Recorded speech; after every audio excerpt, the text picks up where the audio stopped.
A pergunta que eu te faço: qual das multidões você costuma frequentar e estar? Na multidão dos que seguem Jesus ou na multidão dos enlutados? Os religiosos andam atrás de quem está enlutado para apontar, para julgar. Ah, queridos, mas tem uma multidão que anda atrás de Jesus, porque diz: aonde ele passa gera vida. Por onde ele passa, histórias são mudadas.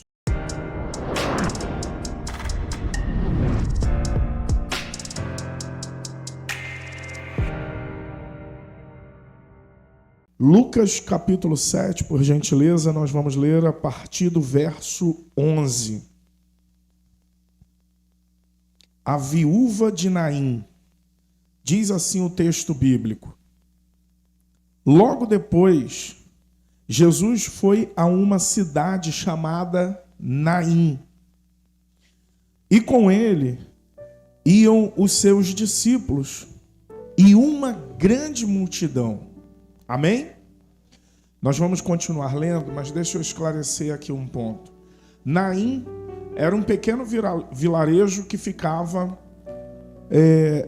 em volta de Cafarnaum, da Galileia, perdão. Era uma vila que ficava próximo da Galileia. E essa mulher morava em Naim. Essa mulher estava lá. Ela residia ali.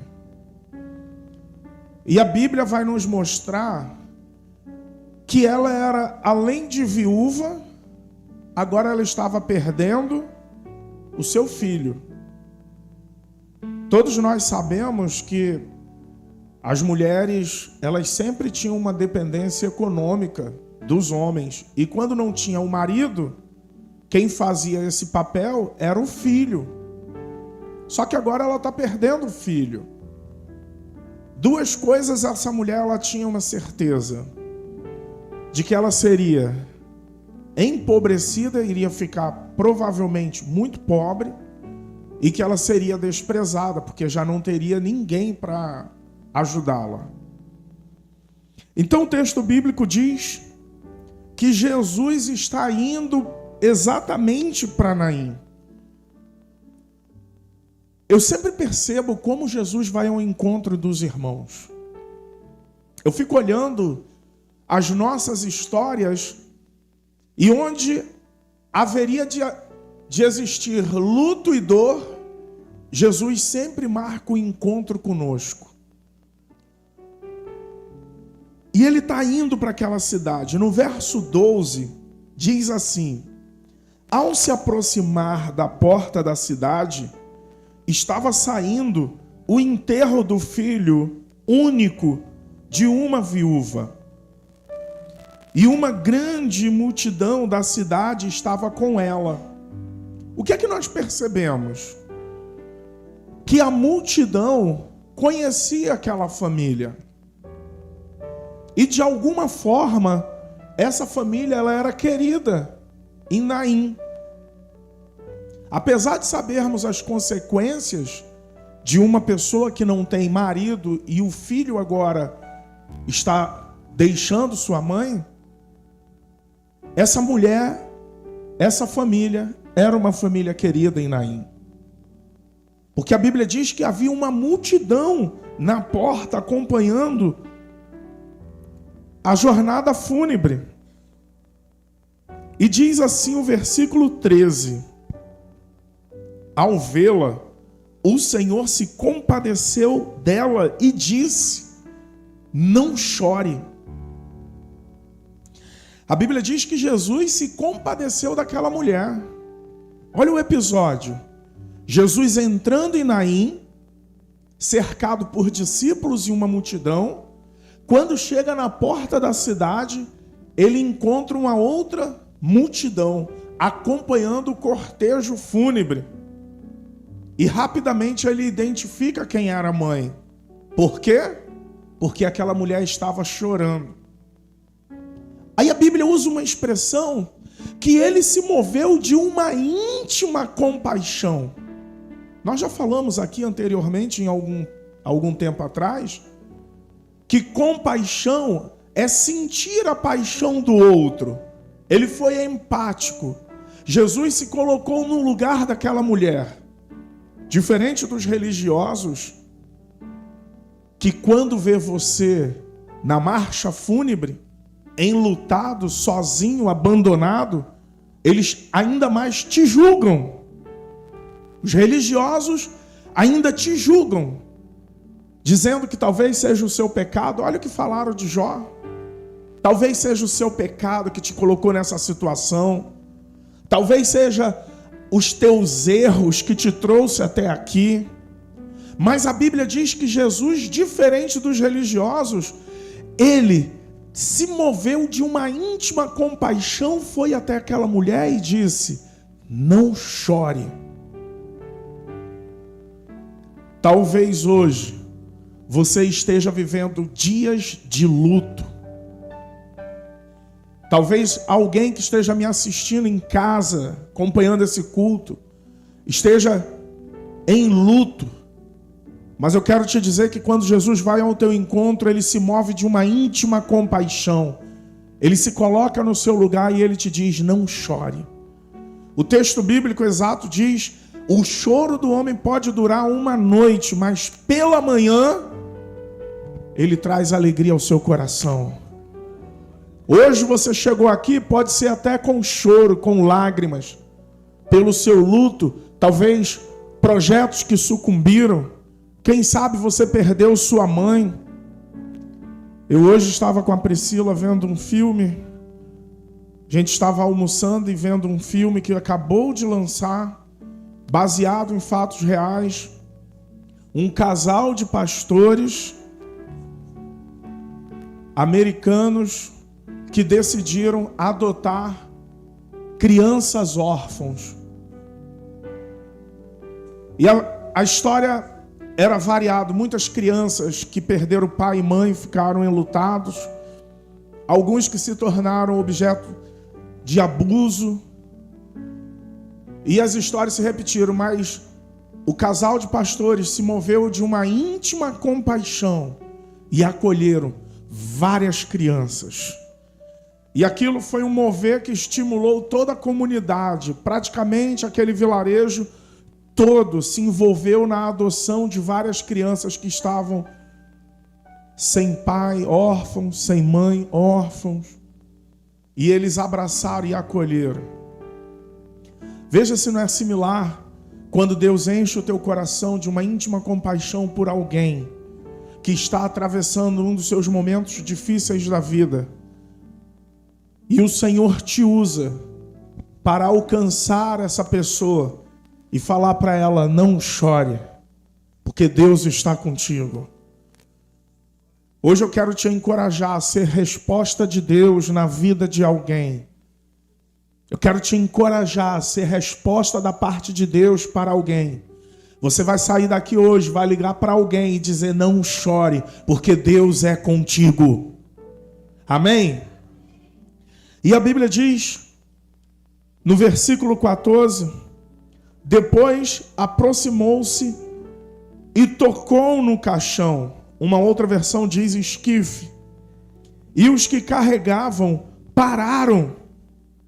Jesus disse: jovem, eu digo, levante-se. Verso 15. O jovem sentou-se e começou a conversar.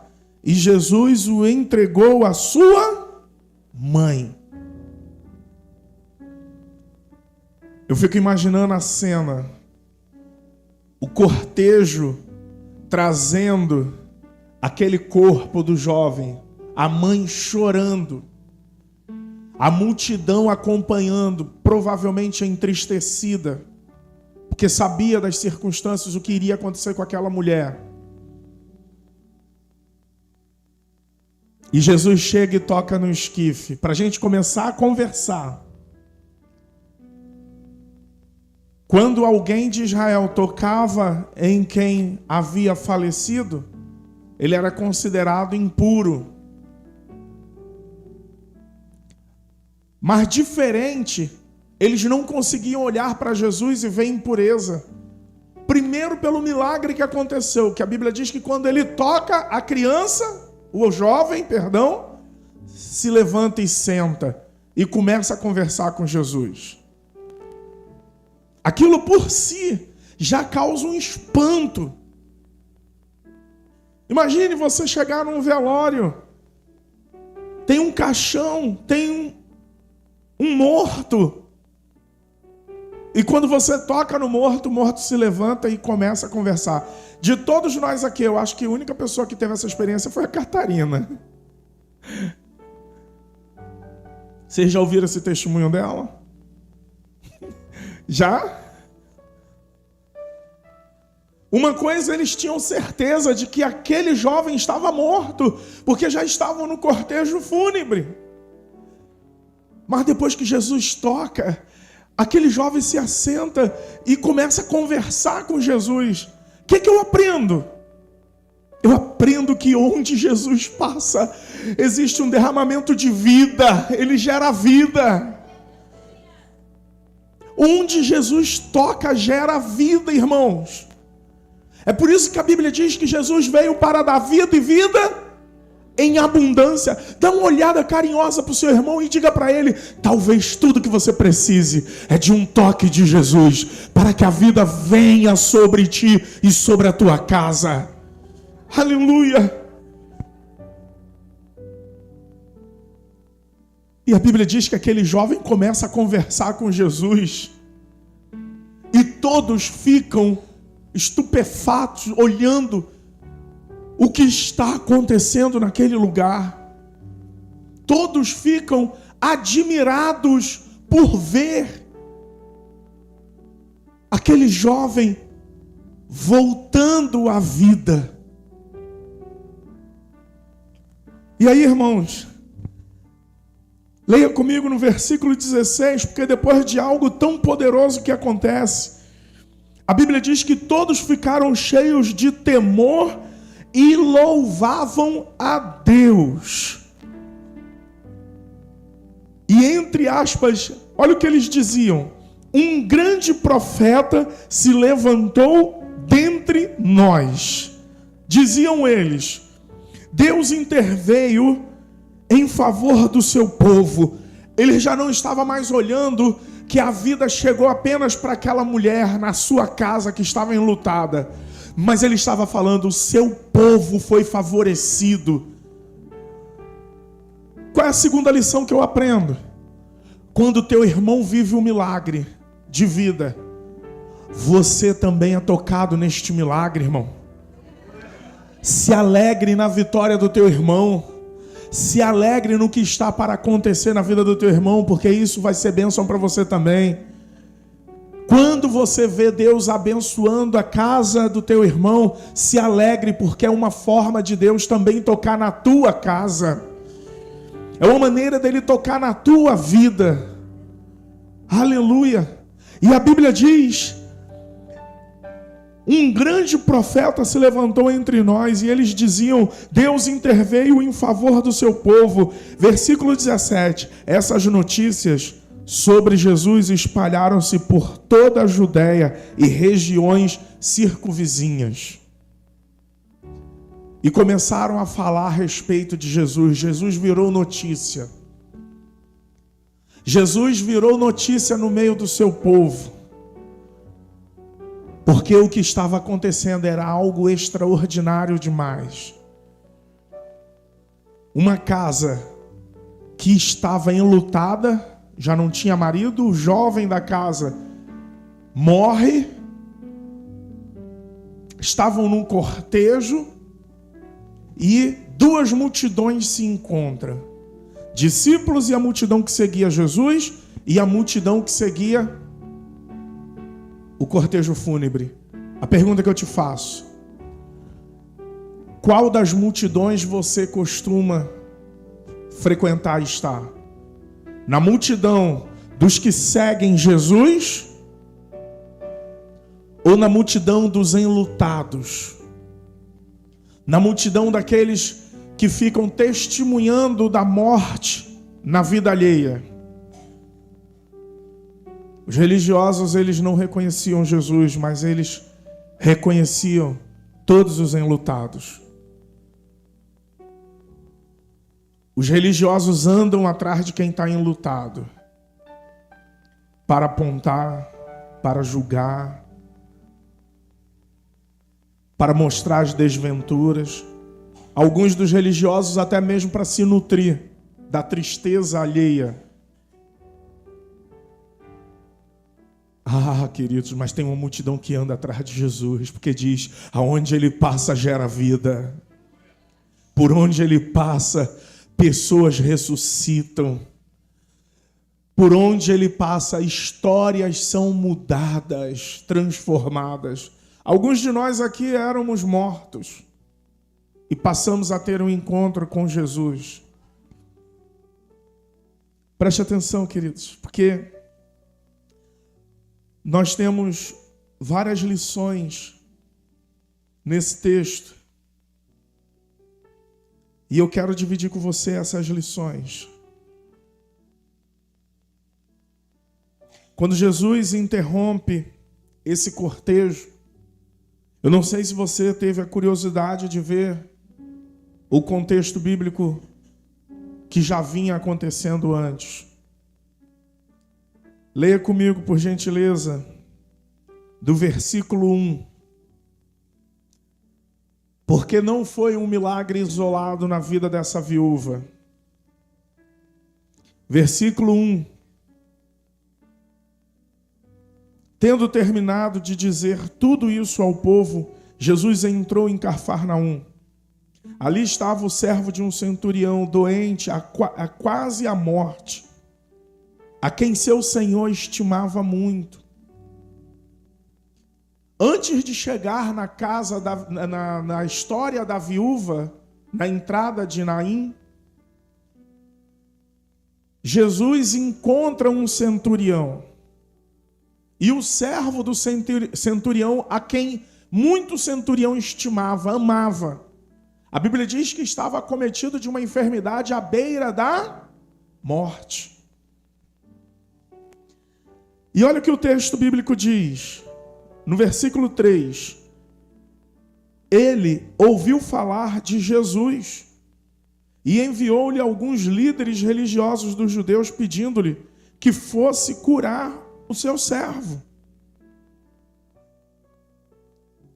Uma coisa interessante, porque quando ele manda recado, manda pelos religiosos. E os religiosos vão lá falar com Jesus. No versículo 4. Chegando-se a Jesus, suplicaram-lhe com insistência: esse homem merece que lhe faças isso, porque ama a nossa nação e construiu a nossa sinagoga. Jesus foi com eles. Já estava perto da casa quando o centurião mandou uns amigos dizerem a Jesus: Senhor, não te incomodes, pois não mereço receber-te debaixo do meu teto. Por isso, nem me considerei digno de ir ao teu encontro, mas dize uma palavra a meu servo e ele será curado. Olha o que o centurião diz. Ele fala: eu podia ter ido, Senhor Jesus, falar contigo, mas eu me senti indigno. Eu não sou digno. Por isso eu não fui pedir meus amigos para irem falar com o Senhor. Mas a Bíblia diz que Jesus, quando ouve o seu pedido, Jesus vai até ele. Mas ele disse: eu rogo-te que envie só uma palavra e o meu servo será curado. Eu não sei você, mas eu percebo que a fé deste homem era uma fé genuína. Era uma fé transformadora. Era uma fé que ele sabia que algo podia acontecer se Jesus mandasse uma só palavra. Amém? Se você puder, olha para o seu irmão e diga assim: uma palavra pode mudar a tua história.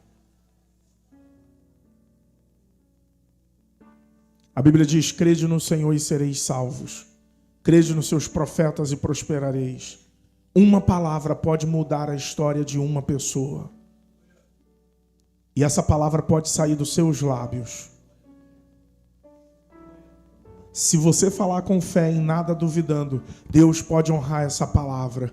Você lembra de alguém que está precisando de uma palavra transformadora? Se você lembra de alguém que precisa de uma palavra transformadora, levanta a tua mão e dá um glória. Diga para o Senhor: Senhor, eis-me aqui. Usa a minha vida, Senhor. Que os teus lábios sejam ungidos para você liberar uma palavra que transforma a vida de alguém. Que Deus unja os seus lábios para que dos seus lábios saiam palavras que transformem a vida de alguém. Ele disse: Senhor, se tu mandares uma só palavra, o meu servo vai ser curado. Esse é o contexto da história em qual Jesus vinha. Leia comigo. Olha o que ele diz no versículo 8. Pois eu também sou homem sujeito à autoridade, e com soldados sob o meu comando. Eu digo a um, vai, e ele vai. Eu digo ao outro, venha, e ele vem. Digo a meu servo, faça isto, e ele faz. Ao ouvir isto, Jesus admirou-se muito dele, e voltando-se para a multidão que o seguia, disse: eu digo que nem em Israel encontrei tamanha fé. Então os homens que haviam sido enviados voltaram para casa e encontraram o servo restabelecido. Em outras palavras, milagrosamente curado. Esse é o contexto pelo qual Jesus já vinha movido por um ambiente de cura.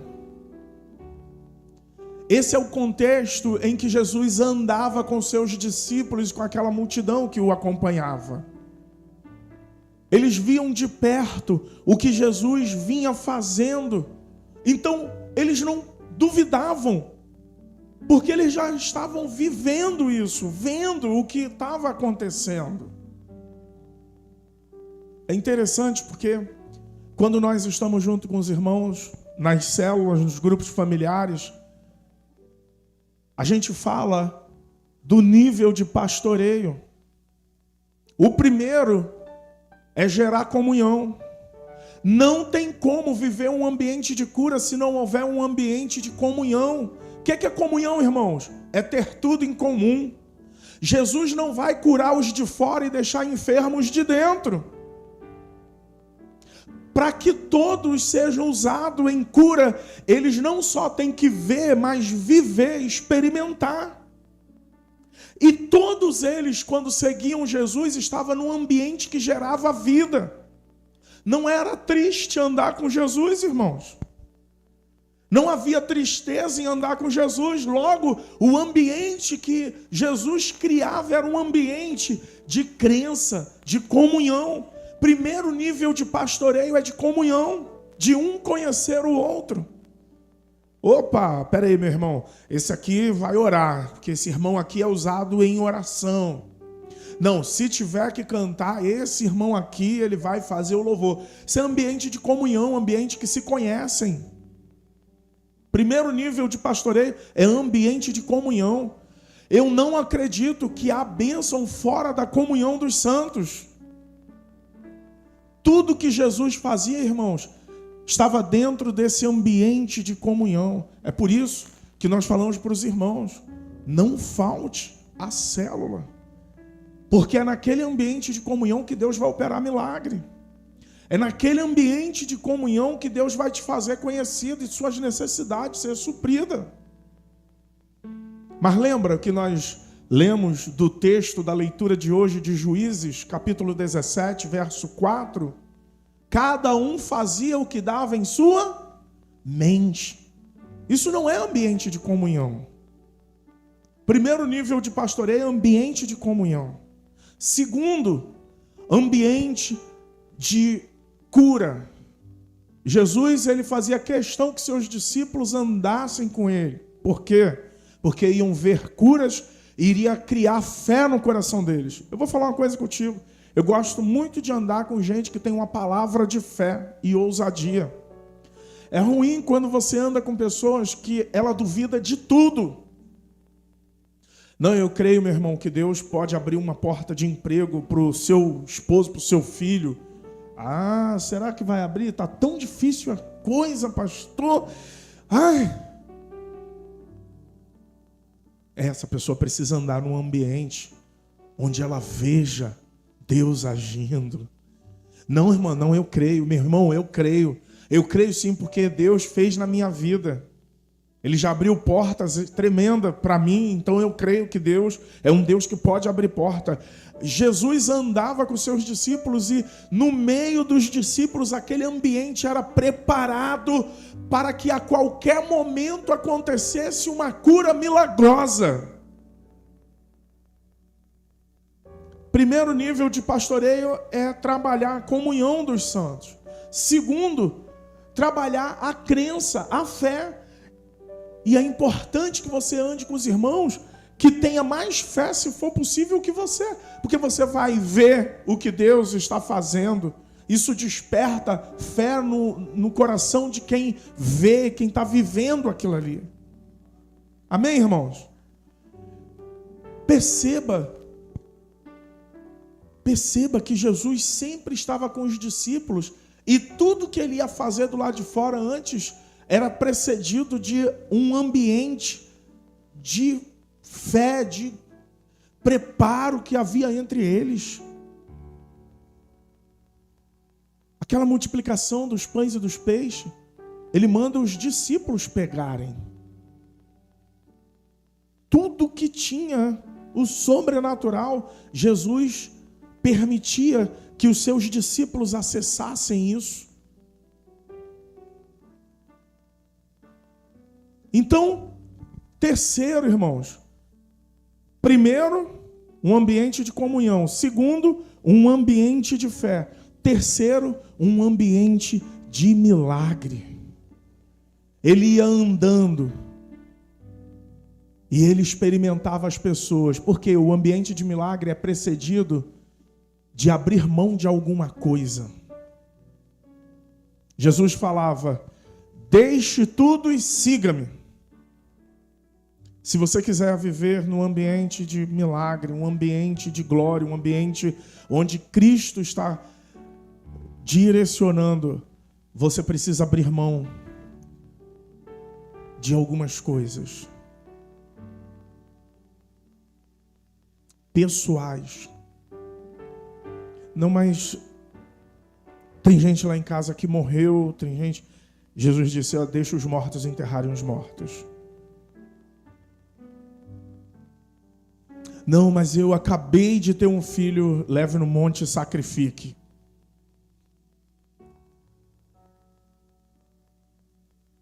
Não, Senhor, mas olha, eu já tenho guardado todos os mandamentos, eu sei o que é servir a Deus. Então pega todos os teus bens, vai e vende, dá aos pobres, depois você me segue. É uma escolha, é uma decisão. Andar com Jesus implica exatamente nisto. Viver num ambiente de comunhão, ter tudo em comum, repartir o que você tem com o teu próximo. Segundo, ambiente de fé, onde a fé é trabalhada. E terceiro, ambiente de milagre é um ambiente onde as pessoas abrem mão de algo pessoal para viver. Eu gostava da frase: você quer ter o que nunca teve? Faça o que você nunca fez. Você quer ter algo que nunca teve? Faça o que você nunca fez. Abra mão. Abre mão. Entregue. O que representa o teu Isaac? O que hoje teu coração está muito apegado? Talvez seja isso que Deus esteja requerendo para que você viva como os discípulos de Jesus, em um ambiente de glória. São os 3 níveis de pastoreio que a gente precisa vivenciar. Viver na comunhão, viver num ambiente onde nossa fé é tratada, e terceiro, viver num ambiente de milagre, onde nós abrimos mão do que temos para receber o que não temos. Amém, irmãos? Então, Jesus vem nesse pique, Jesus vem nesse contexto, e quando ele entra na cidade de Naim, quem ele encontra? Tristeza e luto? Não, a Bíblia diz que aquela multidão estava triste, a mulher estava enlutada, mas a Bíblia diz que quando Jesus olha, ele percebe que é um ambiente propício para viver mais um milagre. Aleluia. Aleluia. Como você recebe as notícias? Nossa, morreu jovem. Essa mãe está muito triste, está chorando. Você pode ser contaminado por aquele ambiente de luto, ou você pode ser contaminado, lembra, pela sua comunhão, pela sua fé que foi trabalhada, pelo ambiente de milagre, abrindo mão de tudo para ver a glória de Deus se manifestar. Quando ele encontra com aquela multidão vindo no cortejo fúnebre, a Bíblia diz que ele não chora, ele consolou a mulher. Mas ele não ficou chorando. Ele consolou a mulher, ele não ficou triste chorando. A Bíblia diz que ele falou, não chore. Quando ele tocou no esquife, o menino se levantou e ele começou a conversar com o menino. E aí a Bíblia diz que todos foram tomados de um temor terrível. Quem é este? Que até o mar, o vento, a tempestade lhe obedece. Aleluia. Esse é o homem, aquele que Jesus, aquele que Deus enviou, esse Filho de Deus, que tem nos céus e na terra todo o poder, e que uma palavra dele pode mudar a nossa sorte. Por isso, irmãos, que eu quero dizer para vocês nessa noite, se tem um lugar que a gente tem que estar, é nesse ambiente. Se tem um lugar que nós temos que estar, é na comunhão dos santos. Se tem um lugar onde Deus quer que você esteja, é nesse ambiente onde os discípulos têm a fé forjada, trabalhada. É onde você não se desespera com as adversidades da vida, mas é onde você sabe que está recebendo o cuidado daquele que tudo pode. Aleluia. Preste atenção, irmãos. 3 lições que a viúva de Naim nos dá, que eu aprendo com esse texto. A primeira coisa, que mesmo ele sendo Deus, ele conhece a nossa dor. Ele conhece onde está a nossa dor. Ele sabe como está o teu coração, ele sabe como está a tua mente, ele sabe o que tem te preocupado, ele te conhece.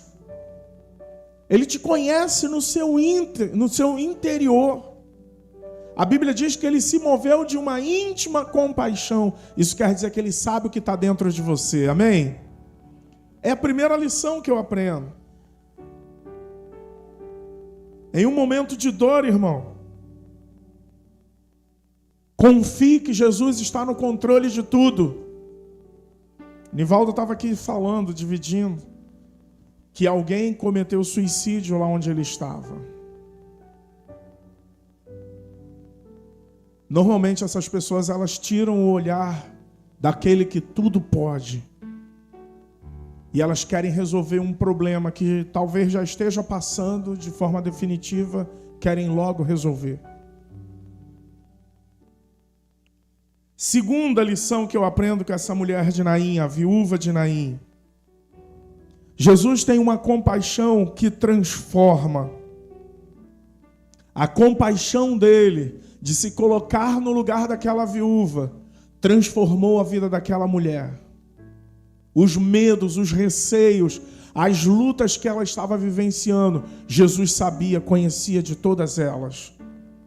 E quando ele toca no esquife, ele sabia que aquele jovem era a esperança daquela mulher. E terceiro, você tem que crer que Jesus é o Senhor da vida e da morte. Amém? O episódio com esta viúva nos traz essas 3 lições. Ele conhece a nossa dor. 2, a compaixão de Jesus é poderosa para transformar qualquer situação. E 3, Jesus é o Senhor da vida e da morte. Amém? Não se desespere. Ele está cuidando de todos nós. Ele sabe onde está doendo.